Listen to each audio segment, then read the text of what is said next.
I believe in the network approach, if you have it. But if you don't have it, for your business, you should go maybe talk to a lawyer and put a couple of $100 into the lawyer's fees to cover yourself on some legal stuff. And then talk to that lawyer, get to know them, find out who they are, ask them, hey, if you have any referrals for me, why wouldn't you use a network?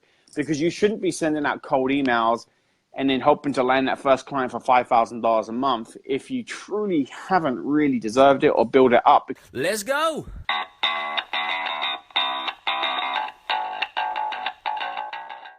Hey everyone, welcome to another episode of the Online Footprint Project. I'm your host, Ross McFarlane. Thank you so much for investing your time with us here today. Special guest today, Rob Tai, is a startup consultant superstar, so really looking forward to having him on the show. He's able to help give startups direction in regards to where they're headed, and his new startup in Feb actually helps find you funding as well, so that's going to be a really interesting chat. So thank you so much for jumping on the live with us here today.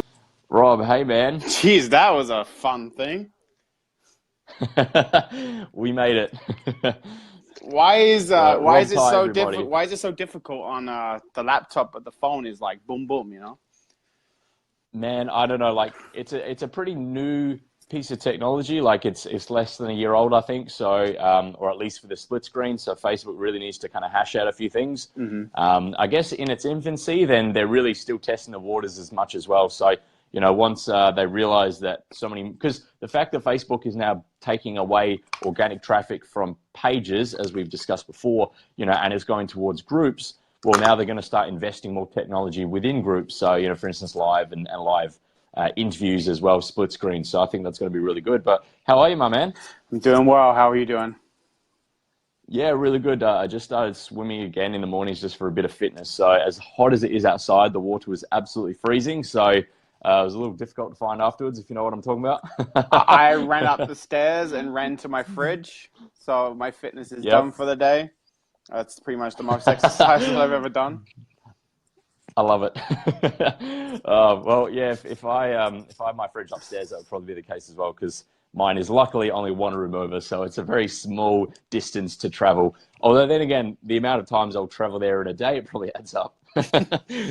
Yeah, my steps will add up. It's a dangerous thing to have your living room next to your kitchen. They should make it like the other end of the room, so you can just get some exercise before you go pig out. Yeah, absolutely. And I'm a big just binge snacker as well, so I'll be sitting there and I'll just be having stuff. But the thing is, I won't get chips or anything like that. I'll cook like a full meal and then I'll just kind of pick and snack at it, which is like even worse. At least with a bag of chips, you're kind of limited to the bag. Whereas if I make like a full pesto, I'm just sitting there for like a while. And I'm like, all right, it's now lunchtime or it's now dinner time. It's like, well, I've kind of just eaten a bowl of pasta, but it's time. Man, 2018 goals, right? It's build your business, lose weight. It's like the same as every year. And I'm building business. I know. But I'm not losing weight. Yeah. I've got, like, in a lot of the shows, I wear the same, like, I don't know, 5 shirts or whatever. Like, I don't know how many there are. But I used to work in a men's suit store, like, years and years ago in, like, the wedding hire section. So that's, another sales gig. And I had like a pimp wardrobe, but because I put on weight, none of them fit me anymore. So they're just sitting there, just doing nothing. But I've gave some to Goodwill, but some are just sitting there. Yeah, if I lost weight, I could go to my closet and probably fit on 25 different outfits I used to wear 10 years ago. It's like I won't throw that shit away. I'll wear it one day. Yeah. Well, I'm such a hoarder with clothes as well. Like, if out of everything, clothes is like really bad. Just even if I'm not going to wear them again, they just sit in a cupboard, and then either say if weight changes or fashion cyclical. So if there's a shirt you had like 10 years ago, and then it kind of comes back in fashion, you're like, hey, I was wearing these when they were cool, and then you just wear it again, and it's all good. Yeah, but your fashion in Australia is t-shirt and shorts, and then maybe some trousers in winter, and that's pretty much it, right? Yeah, there's a few places now that we can actually wear dress shorts as well. So they're just shorts, but they're nice. It's fantastic.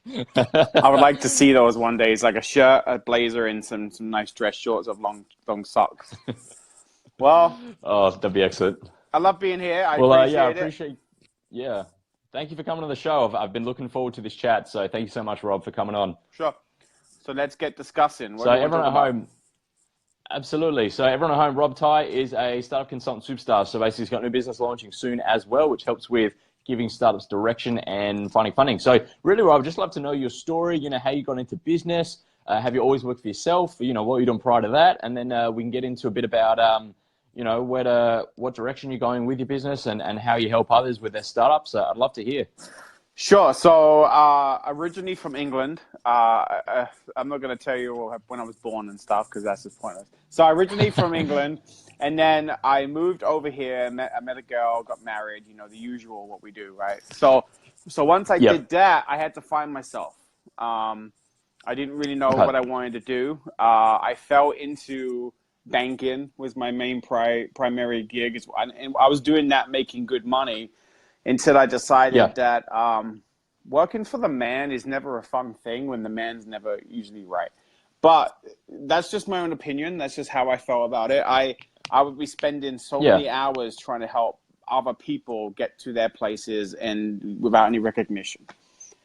And I was tired. And I had good ideas, right? I wanted to show these people my ideas, and then I would tell my boss, and if they didn't like them, they'd never get out. Or if they did like them, they would say it was their idea. So I had enough of that game. And so I had some money and I decided to build a website, right? So I had a .com, just like everyone else wanted to. My website was movie or film related.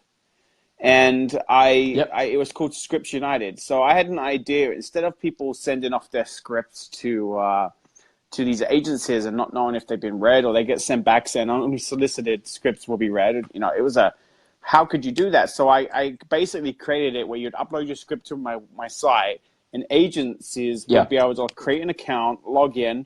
I would have to verify them, and then they could go ahead and view scripts. But then it would tell people that their scripts have been read. So that was like a year. I did that for like a year, and then I sold it. Cool. Yeah, fantastic. It was like, thanks. So then I continued in banking, and I did well, and in the end, in 2012, I had enough of the hustle, and I wanted to create my own hustle. So I decided to be an entrepreneur, but I fell into being an entrepreneur because in my banking world, I worked for something called private bank. So I would work with people who had millions of dollars, and they wanted more millions of dollars, and the way they made their money was through business. So they would tell me their stories, and I would learn from hundreds of people about business. They taught me everything about business I could ever have learned. I mean, I spent 3 years with these people every day. And so I took that knowledge and decided that I could help them, because what would happen was these people would come to me and say, hey, Rob, I need a marketing guy, or I need a lawyer. And I'd put in touch with these people, and they would come back to me and go, why did you introduce me to Shirley? She was shit. You know what I mean? So I'll be like, I'm sorry, but what did she do for you? And you'd be like, she was my marketing person, and she didn't do anything, and she charged me $10,000. So I decided to use the knowledge that I went to school for and put it all together and self-teach myself how to do this. And so I said, look, instead of paying her $10,000, give me 3. And then I will go out. I've learned this now. I'll go out and do a better job for you. And so I did. I did that. And I kept doing it for like a year. And then eventually, looking at my bank account, I would say, well, now I'm making more money doing this stuff for people than I would be sitting at my desk at a bank. So I was like, so what do? So I gave it a shot. And I've been an entrepreneur since 2012. I've been working for myself ever since. Yeah, congrats, Rob. That's awesome. Thanks. Yeah. So, I mean, I guess it's just kind of finding your journey along the way. But, starting up a website and selling that's a pretty big thing. And then if that was back before 2012, then, that would have been massive, because, that back then was kind of just because the web is still in its infancy. So, with the websites, like everyone has a blog now. But if you had a blog back 2010 and 11, that was a big thing. Like you almost got just assumed traffic, whereas now you've got to really work for it. Well, I never wanted to make the .com to say, hey, I want to make myself millions of dollars, right? I love movies. It's been my dream to always be a director, but there's no way I'm going to move out to Hollywood and work as a waiter and try and get to do that. It doesn't work for everyone, and it wasn't going to work for me. Plus, I never really learned how to do it. It's just a dream of mine to do it. Like, I want to be an astronaut. Okay. So Yeah. I wanted to be in that world, but I wanted to be in that world without having to have education for it. And so that's why I did that, because I got to live that world. I got to read script. I got to see people's movies get made, man. It was incredible. Except no one liked mine. I wrote 3 scripts and people passed on it. So I was like, whatever. But so back to 2012, 2013 came along, and so my digital agency, London Town Marketing, was born.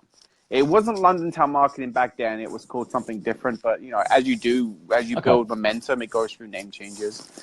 As you progress, and you get more feedback on it. It was a name that people were like, wow. But yeah, so London Town Marketing has only been around for about a year and a half, but I've been in existence for 5 years. And it took me time, and I've decided that when money was starting to come in, I decided to then also, start another side business, or because I wanted an empire, right, as everyone did. And of course, so I did that, and I fouled hard in a couple of those things. Like I've truly been that guy that has fouled hard on and lost money through businesses. But that's standard. Like, use it as a badge of honor. It's part of the journey. It's a rite of passage for everyone. Well, not for everyone. I mean, you can be, there's people out there that have businesses and they don't have that failure story, But see, I'm shit at directing, as you can see. I just lost my face, But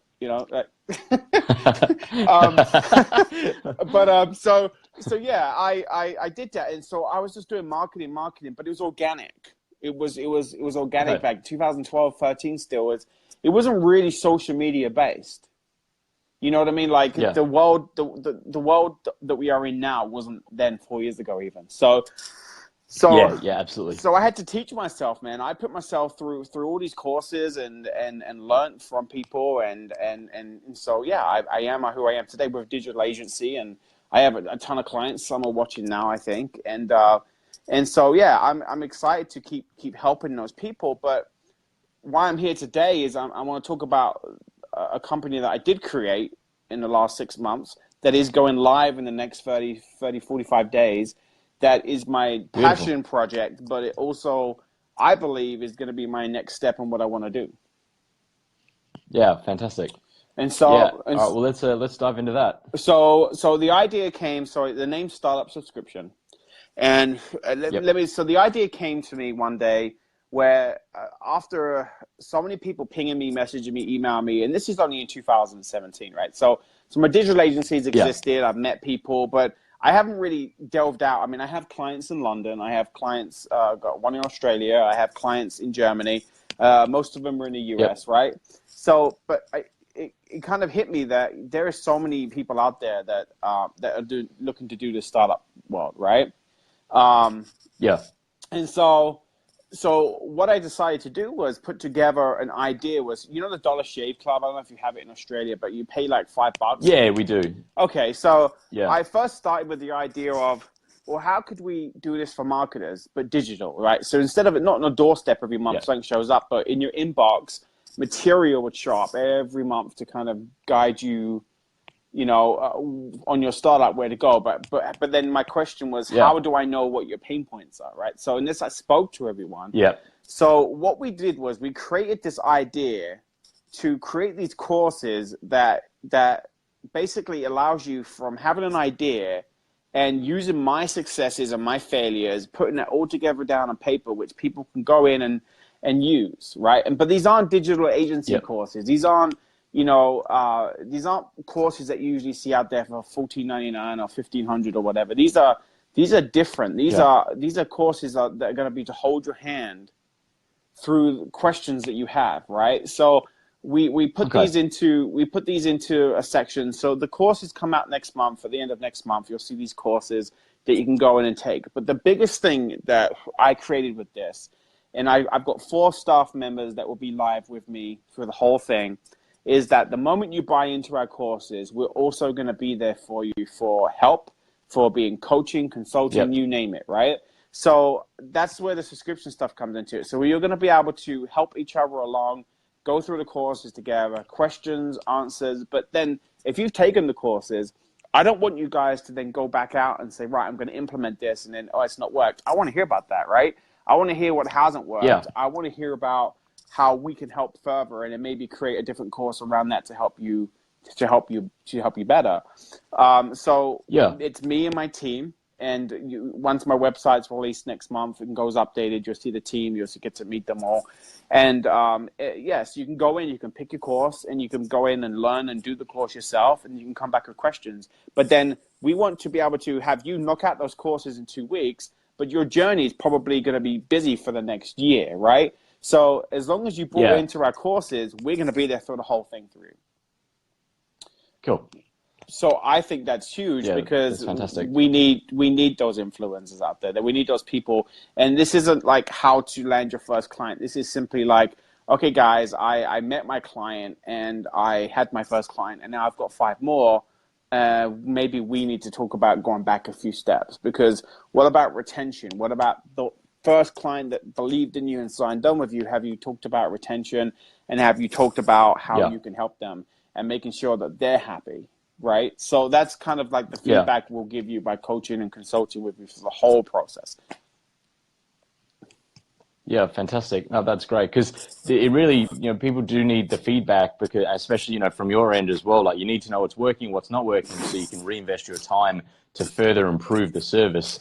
And once you start to do that, then you can help even further. So, I think that's fantastic that, if people join and they, jump into the course, then they're still going to have access to you and your wealth of knowledge throughout the entire, say, 12 months or 6 months or whatever, the arbitrary number is that they sign up for. So I think that's fantastic, Rob. So yeah, congrats. Thanks. And the key to this is that everything that we release is going to be dead cheap. Like I'm talking like a few bucks, because we know as someone who's been there, I want you to take the money that you earn and not keep reinvesting it to learn something new. I want you to take that initial investment and put that in your pocket for your family, for a vacation, to move to a different office space, to expand your business, to buy the equipment that you need.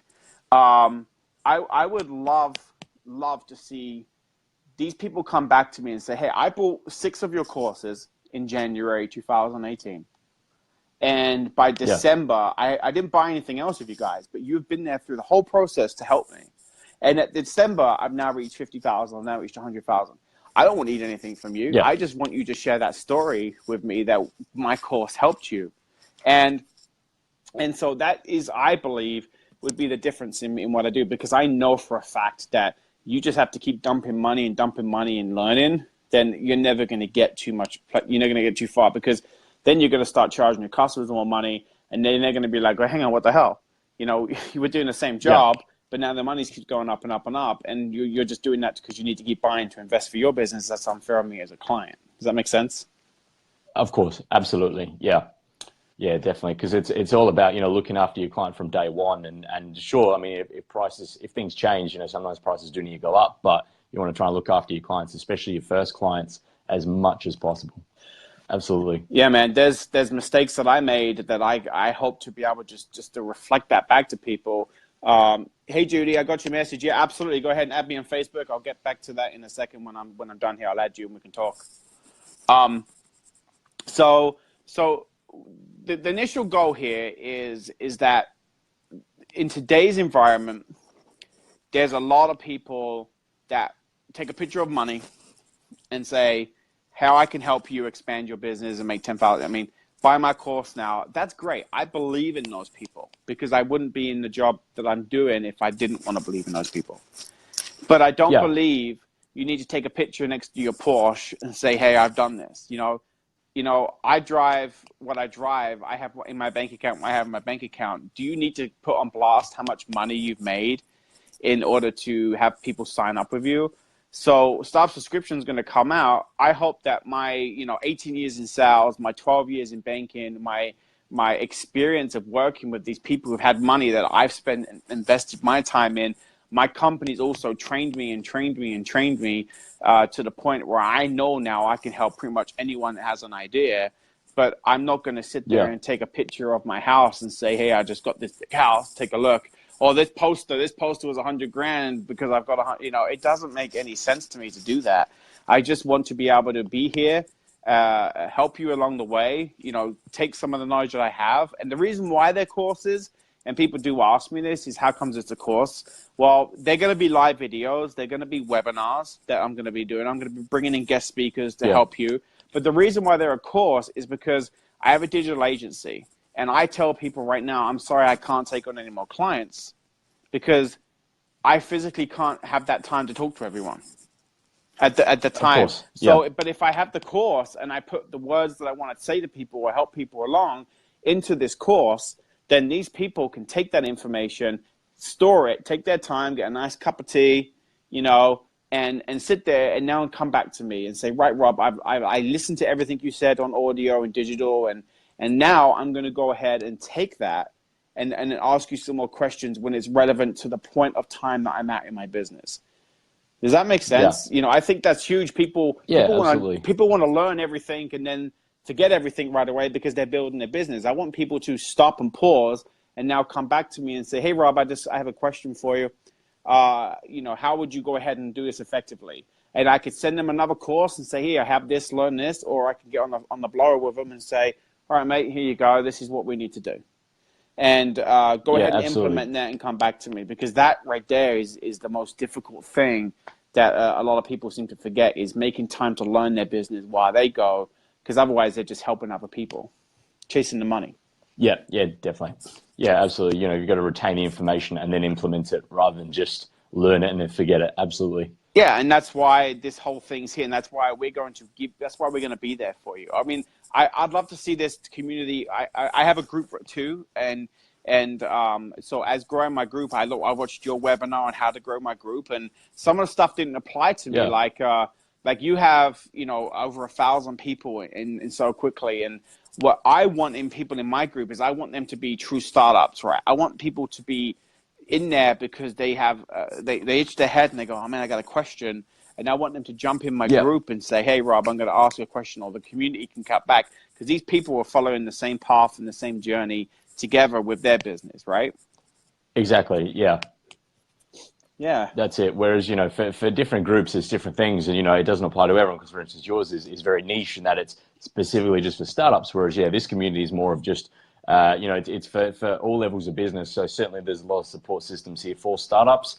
But then at the same time, we have CEOs and, really successful podcast hosts and things like that. So it's really all levels of business, and it's really good just that we can kind of reflect off one another and learn at different stages. So, for the fact your group is very niche down, then that's fantastic. And that way everyone can kind of follow the same journey, which is absolutely excellent. So, I'm looking forward to seeing how that comes along over time. Yeah, I got some work to do, right? I mean, just like any business, I planned on doing this in December, but I wanted to take a couple of months extra just to kind of make it do right.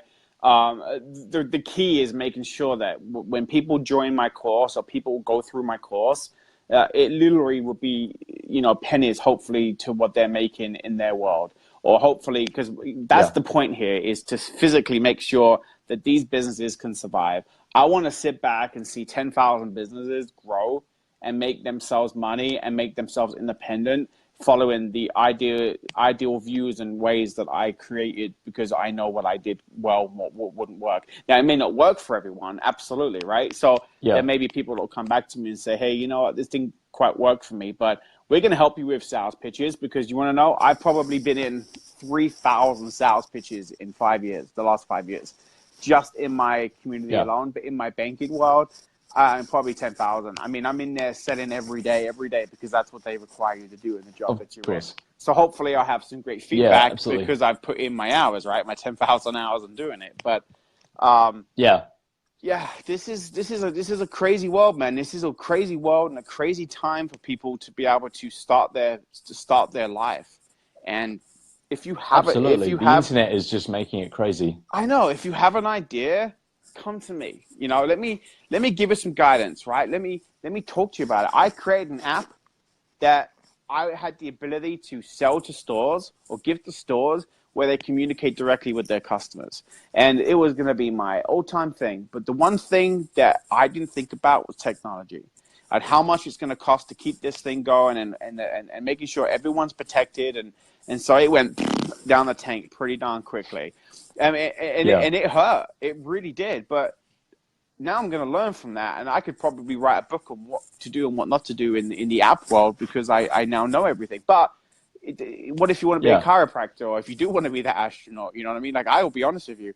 If you want to be an astronaut, I probably wouldn't be the best person to go to. But if you want to create an own business, if you want to be that entrepreneur, if you want to follow your dream in anything that you want to do because you want to prove yourself, absolutely come into my group. I will help you as much as I can. The courses will be released. Buy them if you need them. Don't buy them if you don't need them. I'll still be there for you as much as I can. And hopefully the Beautiful. community groups around it, you know? Yeah, definitely. So, Rob, I'm interested when before when you were talking about how you would be related, in business in banking. When you did take that initial step, how did you find getting clients when first entering the entrepreneurial world? Was it that you basically had a network that you'd already grown through banking, or was that you then started fresh? I'd love to hear about that. I love that question because I've like Ross Christofali, he was he was on your show about a week ago. Me and him had a debate on this a little bit, in his group, in my group, and what it came down to, he wanted to say go after clients that that are new to you, and I would say, well, no, use your network, right? So I used my network. So the moment I decided to step away out of banking, I went to my accountant for accounting review, but basically said, hey, can I afford to do this, right? So first of all, can I afford to do this? But second of all, you know me pretty well. You know my ethics. Do you have anyone you can refer me to? And he said, yeah, absolutely. What are you looking to do? Right. And I said, I'm looking to get into marketing, and these are my strong suits. This is what I'm looking to do. Oh, yeah, I know Robbie over there. I know John. I know Andy, so let me put you in touch with them. It was an email that was sent out. Then I responded, took a meeting over coffee, and then, yeah, I really need some help with this. Can you do this for me? And that was it. That's how simple it was for me. But I have, man, oh man, have I put myself out there to grow my business. And I've met so many people that I would talk to and help and give free advice to, and they would bugger off and I would never see them again. And so it is a scary world like that. But I believe in the network approach if you have it. But if you don't have it, for your business, you should go maybe talk to a lawyer and put a couple of $100 into the lawyer's fees to cover yourself on some legal stuff. And then talk to that lawyer, get to know them, find out who they are, ask them, hey, if you have any referrals for me, why wouldn't you use a network? Because you shouldn't be sending out cold emails and then hoping to land that first client for $5,000 a month if you truly haven't really deserved it or build it up. Because what's going to happen is something's going to come up. That businessman is very smart. That businessman knows his business, and they're going to come to you with a challenge or a question, and you're going to come back and go, oh, shit, I don't really know how to do that. But I'm charging $5,000 because I'm the expert to do it, right? So learn your business, man. Market research what you're doing before, if you're charging $5,000, I'm hoping you're very successful in what you're doing. I don't do that. I don't believe my clients should be charged $5,000 a month for kind of just telling them what to do. Put that money back into your business. Let's come up with a plan. My saying is I love to tell people when I coach them and consult with them is when you're going into a pitch, and I'll talk about this more. Actually, I have a startup boot camp on Tuesday. Sorry, I'm dropping my group over here. No, it's cool. Well, at the end, if you can drop all the links for that as well, that'd be fantastic. So everyone knows how to get in touch with you. Sure. I have a startup boot camp that's free next week, guys, in my group. And something I want to talk about is when you're pitching to someone is that you don't want them to fall in love with you and not be able to afford you. And so I say that to people all the time, because if you go in and this guy is just, or this girl is just like, oh my God, I love Rob Ty. He's the best. He's the best for my business. I have to have him. And you come out with a contract that says $5,000 and they can't pay it, they're going to be pissed off and disappointed. But the thing is, their business will move on, right? You didn't get that money, right? So how do you figure out the best plan for yourself? How do you figure out what works and what doesn't work? So that's why I help people. That's why I come up with how the best way to do it. Because again, like I said, you don't want them to fall in love with you, but not be able to afford you. I think that's imperative that people should know. Because what if you came down to $4,000, right? $4,000 is a lot of money for your business, but now they can afford you, or $3,500 or $3,000. And so be very, very wary of your market research. I mean, if John up the road has got 10 years in the business and you're 2 years into it and you feel like you're the shit at what you do, feel confident going in there. But John, with 10 years experience, is charging $3,000 for exactly the same thing you're offering. It's just Judy hasn't met John yet. Judy will meet John, and John will be working for Judy, all because you came in too high. I'm not sure how we got onto this concept, but you know, that's just something that I wanted to bring up anyway. Yeah, no, that's it. Grant said, damn, Ross looking suave in today's shirt of choice. Grant, we were actually talking about this before where, I have my like 5 or 6 shirts I've got a ton more, but they don't fit me anymore. Yeah. I said you should get your own shirt that, you know, the online footprint. Just wear that, man, because you're allowed to, because it's promoting yourself and no one knows if it's clean or dirty. Just hide the mustard stain. Well, when I worked in pharmaceuticals, I basically just had one of the same shirt, but I had about 5 or 6 of them, and I would just wear the exact same shirt every day. And it was just, there was no uniform. It was just, I chose to do that. It's just, I found it was easier. Whereas, I guess in this case, it's kind of just like whatever. But I used to do that where I just wear the exact same shirt just every single day. Just a clean one, obviously. But I just kind of would rotate them. Steve Jobs, Drew says Steve Jobs had the same outfit every day, bro. Yeah, well, there you go. So, that's basically for 5 years I wore, not 5 years, but every like 12 months I would buy like a new wardrobe, a new shirt for like 5 or 6 of them and then just rotate. Yeah, so I have a guy in here, his name's Steve. He just commented that he can make that. So he's someone I've worked with closely. I got some campaigns coming out for some clients of mine, something that I'm very passionate about called It Starts With Me. It's going to be for mental and anxiety, depression. I'm trying to give back to the nonprofits too, helping kids grow up in this world. So like if you're 16 years old and there's a counselor that's asking, I'll go into it in a second. But anyway, Steve, he makes shirts, right? He does all my printing and design. So you'll start seeing staff subscription hats come in and he does all my stuff. So hit him up. If you want a shirt, hit him up, man. He's one of the best you can do it with. So, for sure. But no, but so in the startup subscription world, my goal here in this year is to interview a ton of businesses and get success stories. If you are in my course or you're in the subscription box, you will be able to be interviewed. We'll learn from your successes and failures. I'll put you on blast. We'll get you going, right? But the one thing I want to have a movement on this year is you're 17 years old, you're 18 years old, you're just about to graduate high school. You don't know if it's best to go to college. You don't know if it's best to do this and to do that, right? So I want to be able to take those kids and inspire them somehow, some way to show you that being an entrepreneur is one of the best things you could ever do if you do it right. And so that's my goal here, is to teach people to do it right. And another saying that I have is entrepreneurs, we work 60, 70 hours a week just so we don't have to work 40, right? And that's so freaking true. That we work way more. In a normal day job where it's guaranteed salary, you get to go home at 5. 5:30 you're done. Or you check out at 6. Or if you're retail at 7, whatever you do, we don't put a pin in that. We are constantly going and hustling. So we have that mentality. If we can do that and that mentality sticks with us, then we're going to make any business or anything we do successful. Do you prefer social marketing or direct emailing? So what I prefer is direct emailing. And there's a reason for that. Is because I've had pretty good success with campaigns that I've sent stuff out for. So if I want to talk to a client about my digital marketing agency, which is London Town Marketing, I would send out an email with a warm, because I'm the president of the company, I'm a marketing company, people will read that.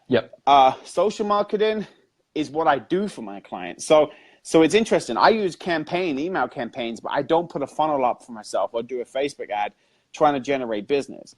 But for my clients that come in, every single client that I have, I do funnels or I do social media or something for. That's pretty much my specialty. And so I can do both. I prefer both. But if you're going out there to get your first client, I wouldn't necessarily, depends on what word. If you're a marketing company, I would try it with the email campaigns and making the meetings and going shaking hands and face to face, right? If it's something that you're doing with a funnel and trying to get leads for, good luck. I've tried it. doesn't always work for me. But but it does work for the customers, because the customers that I choose and I work for have a service or a product that I believe in, that I know I can get customers for. Beautiful. Yeah. Nice. So with Grant's question, do you do B2B then, or because he's B2C? So what do you recommend for B2C? So B2C, I always do Facebook and Instagram, funnel leads, you name it. That's what I use, because that's your biggest audience for customer base. For B2B, I've done some LinkedIn campaigns. That takes a little bit more time. I actually just signed a new client last week that I'm very proud to work with for the next year, and he is all B2B. It is going to be very interesting to see the impact that I can make for his business. We discussed the campaign that we're going to do. Now, that takes weeks of preparation to prepare before any of that gets launched, right? Because it's B2B and you want to make sure that you have a good impact. B2C, I can get a Facebook ad up and running in an hour. Put if it's a coffee shop, if it's a restaurant, you could put a coupon in there, and then you're good to go. So B2B is a lot more. So if he's B2C, I believe in Facebook, believe in YouTube, believe in Instagram, get those ads out there, do split testing, figure out which works for you and which one's better. Beautiful. Oh, no, that's great, Rob. So everyone tuning in at home, Rob Ty is a startup consultant. He's an absolute superstar. So if you're listening in at home, thank you so much for investing your time with us here today. We'd love to know that you're getting value from the show. If you could drop #value just so we know that you are watching and listening and getting some value, that'd be fantastic. So, Rob, you mentioned Instagram there. So I guess for B2C, what would you recommend in regards to leveraging Instagram for your B2C clients? What would you any tips there for everyone listening in at home? Yeah, so I've done some pretty good testing on this, and I did an actual survey monkey too, sending out some feedback. The biggest thing that I can honestly tell people for Instagram is the image. Now, if you go on Instagram right now, what is Instagram? It's just pictures. That's it. It's just pictures, right? So the reason, and I'll say this lightly, but the reason why Kim Kardashian gets the looks and the stuff is because they're pictures of her doing something, and that entertains the world, right? That's entertainment for you. So I will tell you right now that if you have one good image that captures you while you're scrolling down, you have 1,000 people you follow, you have 15,000 people you follow. If you scroll down, that one image that stands out would make you want to click on that. So if you don't have a good image to make people want to click on your Instagram, they're going to bypass right past you. They may want to say, I don't want to see this anymore. There's many different options, but that one image could sell your business for makes thousands of dollars for you. There was a guy in my group called Jeremy. I said that out there actually on my group about 2-3 weeks ago. One Instagram image could sell thousands of dollars for your business. And he's like, what? How? I've been using Instagram for tons and tons and tons of ads, and I've got no business from it. So I said, send me some of your images that you're using. And the images, well, I said, look, I'm not a photographer, but I wouldn't click on that image.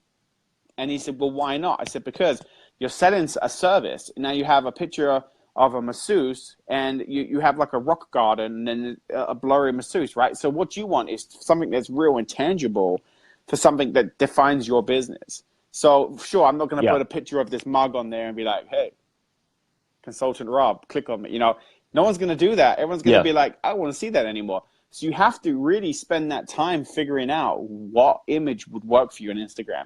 Facebook's different because you have the mobile feed, you have the side, products, you have the instant messenger ones, you have it, and it's different sizes. Yeah. People see that, but Instagram, one image, just one image of your business, that's all you need, could make thousands of dollars for you and get you tons and tons of leads. So take a look at that image and think to myself, would I click on that image? Would that sell me to get the appointment, or would that take me to the next step, which would be whatever you put into the funnel?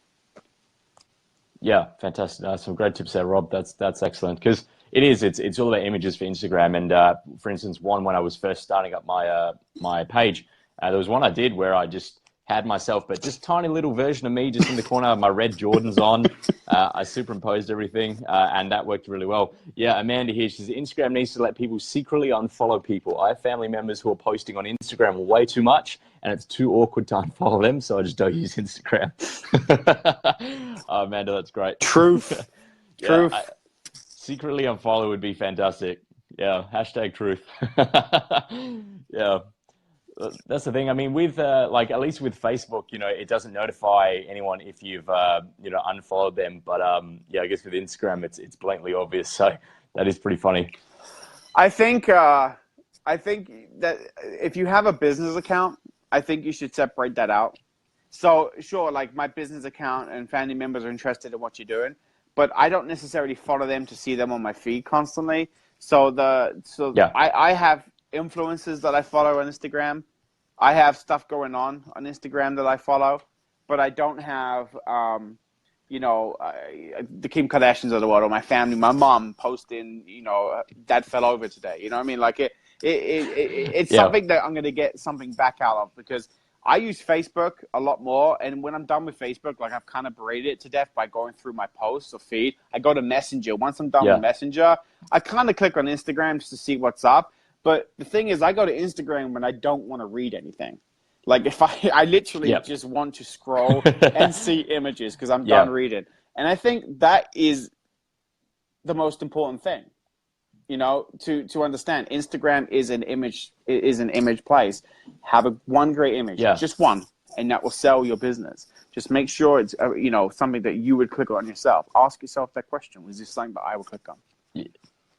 Absolutely. And I think that's why Pinterest as well is starting to grow so rapidly, because it's a very similar platform.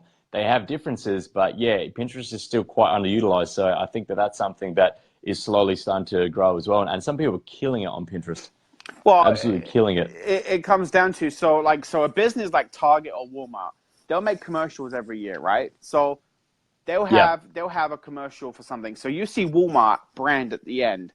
Now, the reason why they value one product, so Walmart has millions and millions of products online or in their stores, but they're focused on yeah, one product only on their advertisement. yeah, That will cost them $1 million. So if they're trying to sell a toy, hang on a second, why are you spending $1 million on one toy when that whole store has all these products in there?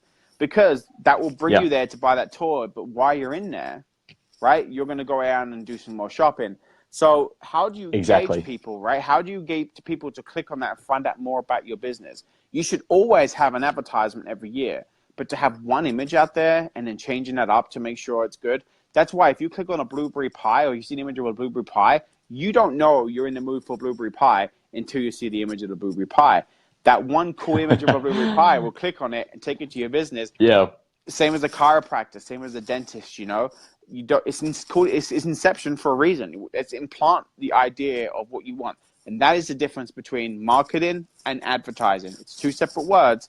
You're going to go ahead and advertise a product, but you're going to market your brand and market yourself. I constantly yeah. market Well myself. said. I constantly market myself, but I don't always put the advertisement out there for the products that I'm pushing. So Yeah, yeah, I completely understand what you mean. And that's, for instance, you know, with this group here, I'm, you know, constantly marketing myself, you know, my brand, that sort of thing. Whereas just organically through the group, it's, you know, advertising. So, yeah, I know exactly what you mean. So it's good. Amanda says that exactly. Your earlier tangent made me crave chips. Beautiful. is chips in Yeah. Australia like the chips? Crisps. Crisps, yeah. Yeah, well, because like my background, basically, I was born in the States, and then I moved over to Australia when I was quite young. My mom's actually English, and my dad's Scottish. Oh, So there's a lot of words which it's kind of a mishmash. So I'll say mom, for instance, but that which is American, opposed to mum here in Australia. But then I'll say crisps, which is English, opposed to chips, which is Australian. So it's really just a bit of a mishmash. So chips can be either crisps, as in, you know, your pack of, you know, whatever, like Doritos and that sort of thing. yep. Or alternatively, chips can also be your fries and your actually cooked like KFC chips. Little tip, KFC chips, like as much as I don't like KFC chicken, like it makes me feel physically ill, Little tip. getting their chips but asking for 3 times the extra salt is actually amazing. It is awful for you and it'll burn your tongue and your mouth, but it tastes just phenomenal. I think that's a great tip. I wondered, freaking potato chips, not say Steve. So Steve's American, and so he's Yeah. gonna say that, right? So, but he doesn't realize that he speaks English, so he needs to listen to whatever we say, right? So it can Exactly. it can be whatever you want it to be. But I will say this: Getting schooled, son. yeah, what? I'll do a mic drop, but then you'd be on the floor and I have to pick you up again. But Yeah. so I honestly though, like the whole thing is that's marketing right there, right? So you can go ahead and say to yourself, how do I market? So there could be different words. There could be Dutch, it could be German, French. One picture still says exactly what it is. We all see the same thing. Call it something different? Absolutely. Yeah. So get that picture going. Make sure it's working for you, and you'll be successful on Instagram. 100%. It's a nice little segue back there. So. Definitely. No, it's very good. So, Rob, this has been fantastic. Everyone at home, Rob Ty is an absolute superstar when it comes to startup consulting. So, Rob, for everyone at home listening, how do they get in touch with you for your businesses? Like, how are you going to be able to help them? How can they do that? I only use smoke signals, so I'm very old school that way. Just look up in the sky. Just look up in the sky. If there's a bad signal, then just head towards it. Oh man, you don't want to see me in that suit. I've tried it before. So I will go ahead and post some links here. I have a group, but it's for startups, like I said, and then I have London Town Marketing. So I'm in the marketing world. I got some great ideas for your marketing, your business. I'd love to be able to help you with your startup with my courses and being there for you as a mentor. My team will be able to jump in and help you as they can. So I'll leave a bunch of stuff down here when we're done, so you guys can click like us, contact me, send smoke signals, however you want to do it. So. Yeah, awesome. Rob, this has been an absolute pleasure. It's been great jumping on a call with you. I really appreciate you coming on the show and offering some real value. And I'm really looking forward to your startup in February that launches. So when it launches, you'll have to let us all know, and maybe just even in the comments back here, jump on and drop that link, let us know. So thank you so much for coming on the show, man. It's been an absolute pleasure. Cheers, mate. Enjoy your Saturday. I'm going to go to bed soon. Yeah, no, sounds good. And everyone tuning at home, thank you so much for investing your time with us here today. All right, Rob, get some sleep. It's been good chatting, and we'll all chat again soon. All right, buddy. Bye-bye.